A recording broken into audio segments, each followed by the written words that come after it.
From his first job flipping burgers at McDonald's and delivering the Washington Post, Craig Willett counts only 1.5 years of his adult life working for someone else. Welcome to the Biz Sherpa podcast with your host, Craig Willett, founder of several multi-million-dollar businesses and trusted advisor to other business owners.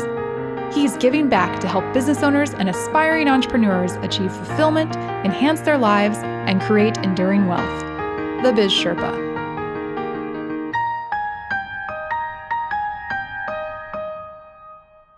This is Craig Willett, the Biz Sherpa. I'm glad you could join me in the Sherpa's Cave today. I'm keeping warm by the fire.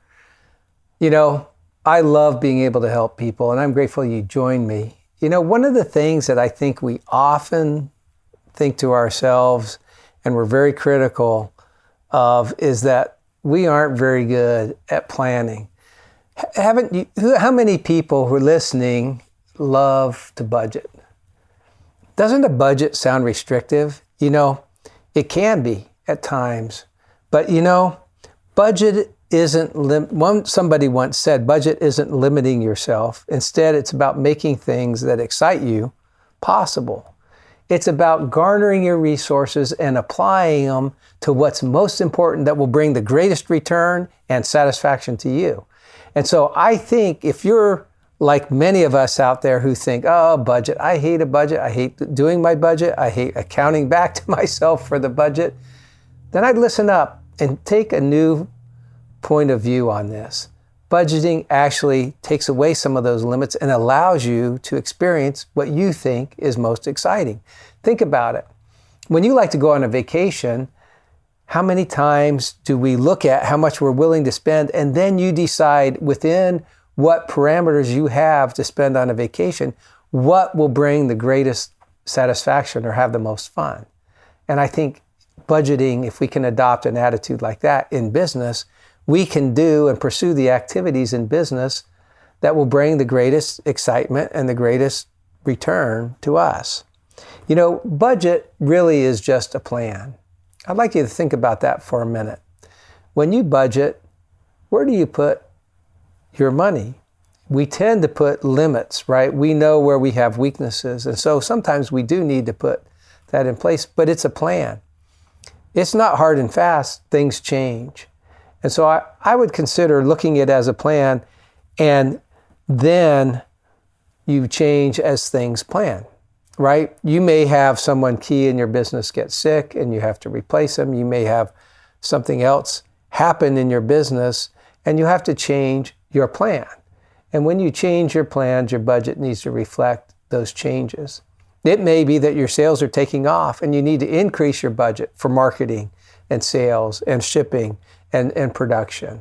And so those are the good kinds of changes to a budget, but it works the other way too. If we're not disciplined in our spending, then we won't have the resources we need to be successful in business and to explore and develop your market the way that you want to. One key is to adopt a plan that explains changes and variations, right? When you sit down and account to yourself for your business's spending, then you need to look at why did you exceed in certain areas, or why was it less in other areas? And then maybe you need to make your changes. Maybe the spending where you're exceeding is necessary. For example, you may find that you have some legal matters and they're costing you more than some of your other office supplies areas, and you can shift some of your budget to cover some of those extra expenses that weren't anticipated. But most importantly, I think a plan helps us be accountable. You know, if you're like me, it's easy to go in there and try to explain everything away, right? And say, well, you know, I went over because I wasn't thinking. And I didn't want to think, and I didn't want to have to deal with it, right? And we all do that. But I think the importance of effective planning is to go back and account to yourself. And if you're not good at that, then get someone to help you. Sometimes you hear this all the time. If you're not very accountable, find a third party who you can sit down with and hold yourself accountable. Tell them what your plan is and then account to them for it. Often you can find that CPAs are out there that will sit down and meet with you on a monthly or quarterly basis and review your performance. And then you can talk to them and help. They'll ask you some questions and you can explain maybe why you departed from your budget. And they may be able to help see areas in which you can make changes to your budget that will help you. But don't let yourself off the hook too easily. I know I've done that many times in my life. It's easy to explain away our mistakes rather than own up to them. The problem with explaining away our mistakes that I've found for me is when we explain away our mistakes, we miss the opportunity to grow and learn from them. If we kind of sweep it under the rug, right? We've all done it, and pretend it didn't happen and no one else is going to know, then we don't learn and grow. That's what budgeting does. It helps you become a better planner and allows you to become better at forecasting for the future. You can't think that the success of your business only depends on meeting your budget in one certain period of time. You have to look at it as an opportunity, like I said, that doesn't limit yourself, but makes things that excite you possible, allows you to grow, allows you to experience that success. And I think that's the mind frame that you have to adopt. Learn how to budget. Learning how to budget is not necessarily easy. So maybe step back and ask yourself some questions. What am I like? Do I make plans ahead of time? Or do I just say, hey, I'm hungry, I'm going out, and I've worked really hard today. I'm going out and taking some of my friends for a steak dinner tonight at the most expensive restaurant in town. Or do I plan ahead and say, when I get this deal, I'm going to have a dinner with my sales staff at the most expensive restaurant in town to celebrate our achievement of our goal? If you're the first one that I did, right, that you just kind of do it on a whim, and it's nice to be spontaneous, then you probably want to hire someone, whether on the outside as a consultant or hire someone in your company to help you adopt a budget, because you're not going to want to sit down and plan. That is hard for you. You're going to have a vision for your product or your service, and you're going to want to interact with your customers, but you don't want to be weighed down with the details, right, of making those decisions. But the buck always stops with the business owner. So I always get a chuckle out of people who, when we say to ourselves, boy, I just didn't have time for that. I had too many other more important things to do. I can't think of something more important than to have a plan that lives and breathes and works for you and adapts and allows you to make things possible. Where to start? One of the things is you have to match your budget to what you're really going to experience. If you have a product that sells best in a boutique, you don't want to rent warehouse space for that, even though it might be cheaper per square foot. So you really need to be realistic about how to best approach your business. And once you understand what's necessary, record what those costs are, be honest with yourself, and then figure out how much it's going to take to sell to break even. And if you need help, get an accountant to help you figure out what that will be. And then list as many costs as you possibly can. And if you need to hire a consultant who, especially a CPA, they'll know what businesses experience. They'll ask you questions that help prompt those budgets. I have a sample budget on our website that you can use. That's a resource from today's episode at www.bizsherpa.co. Go there and download today's resource for you. I think that you'll find it helpful in doing that budget, and it allows you to explain the variances in your budget. Benjamin Franklin once said, beware of the small expenses. Small leaks sink great ships. And so I think we need to be careful in what we do. We need to measure and watch out. So often we can say, oh, but it doesn't really amount to much. My dad used to always tell me in business, watch your overhead. And I listened to him and I heard him, but the business kept growing and the overhead did get out of control. When I had to wind the business down, the overhead was pretty monumental. And some of the expenditures that happened in some branch out businesses that I did, quite frankly, shocked me at the end of the day. I thought I had the controls in place, but in one case, I almost had to question whether money was stolen from the company because it exceeded what my expectations were by 3 times. In one business that I was exploring to start up. How those resources got allocated, I don't know. And I never did really find out. At the end of the day, I did have bigger fish to fry. Don't make the mistake I made.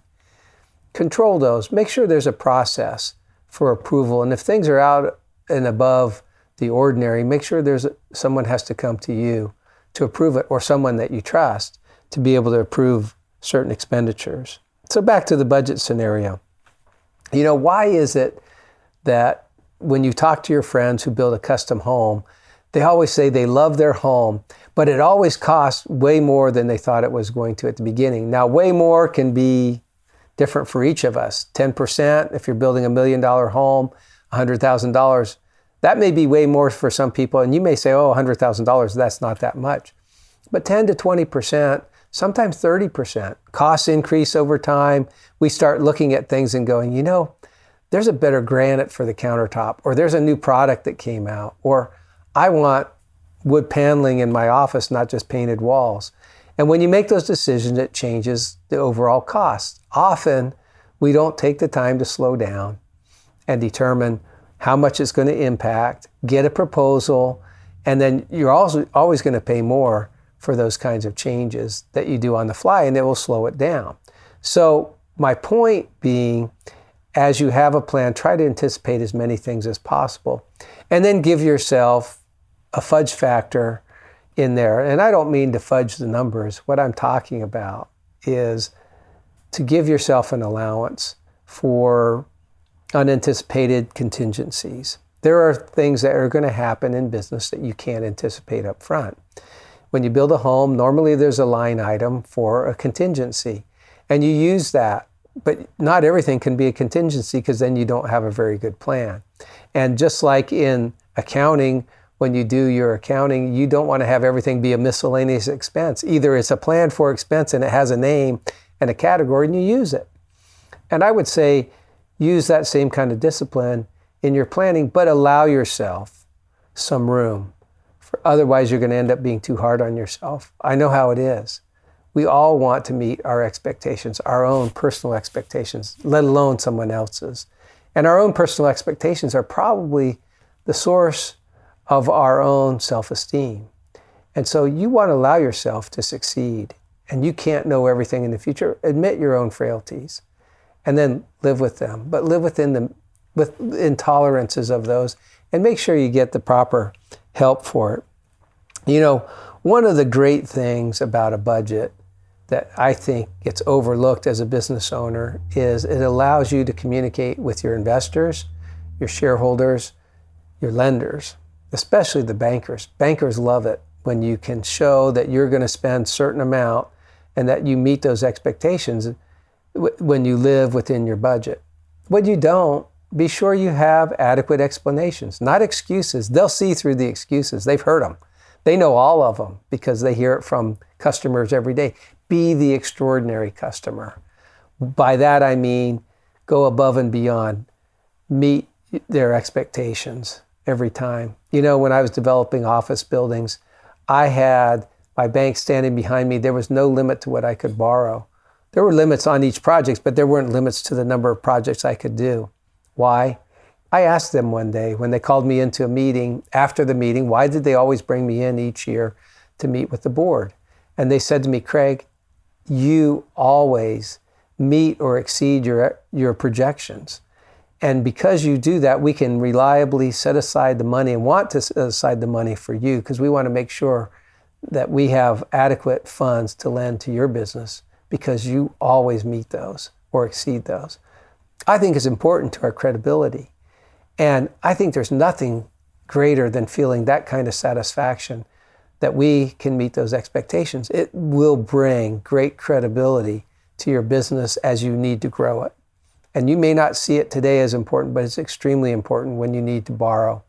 I think I had another episode already where I talked about businesses when they grow to more employees, they need to borrow money. When you go from no employees or you as the only one, there needs to be a line of credit or borrowing that takes place. And when you do that, your banker can become your best silent partner. And so your credibility and your ability to budget, whether it's you personally or you have the people in your company that help you, or consultants on the outside help you manage those budgets. And when I say manage, it's not just setting it, it's accounting back for it, right? We all learn to become better over time. And I think that's what it is. Remember, a budget is a plan. It can allow you to make all things possible for you. It allows you to focus, much like the vacation I talked about. You, if you have a certain amount of money, will find the best deal if you want to go to the beach and find the best price on the flight and the best price on the hotel to go to Hawaii if that's what you want to do, to go surfing.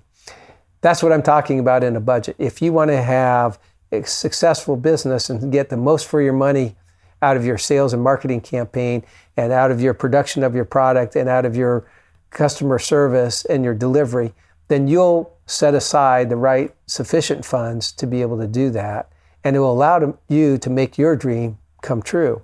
Now, we don't anticipate everything, so have a contingency. I think it's extremely important to have that contingency. You know, Dave Ramsey said a budget is telling your money where to go instead of wondering where it went. And I think that's what's important. I think as a CPA, I saw the most sadness is when people said, I don't know where my money went. In one case, the business owners came to me and said, we're busier than we've ever been, and it doesn't seem, and we're open longer hours, and we opened on Saturdays, and we stay open later at night, and we're doing more business, but we're not taking home any more money at the end of the day. And when we were called in to go in to look, we did it while their accountant was on vacation, and we found out that he was taking all the cash, only depositing checks and credit cards. But the cash was coming into the business and they didn't experience that. He ended up committing suicide before he was confronted on it because I think he knew what was happening. Part of budgeting is to account back more regularly. Look at things. I'm not saying you're going to detect fraud, but you're going to be able to marshal your resources where they're supposed to be. And when something's out of line, you're going to be able to know it. Don't make the mistake I did and spend 3 times as much as you thought you were. It was probably small in comparison to the whole enterprise, but even today, I kind of take it as a hit against my own self-esteem and pride that me, even a CPA who owned a fairly large and successful business, it happened to me too. So be easy on yourself, learn and grow. Realize we're not perfect, but as we learn from our experiences, and I wouldn't say mistakes because they're experiences, and as you'll become a better planner. If you aren't a planner now, you're going to become a planner. I think it's one of the key items to being a successful business owner.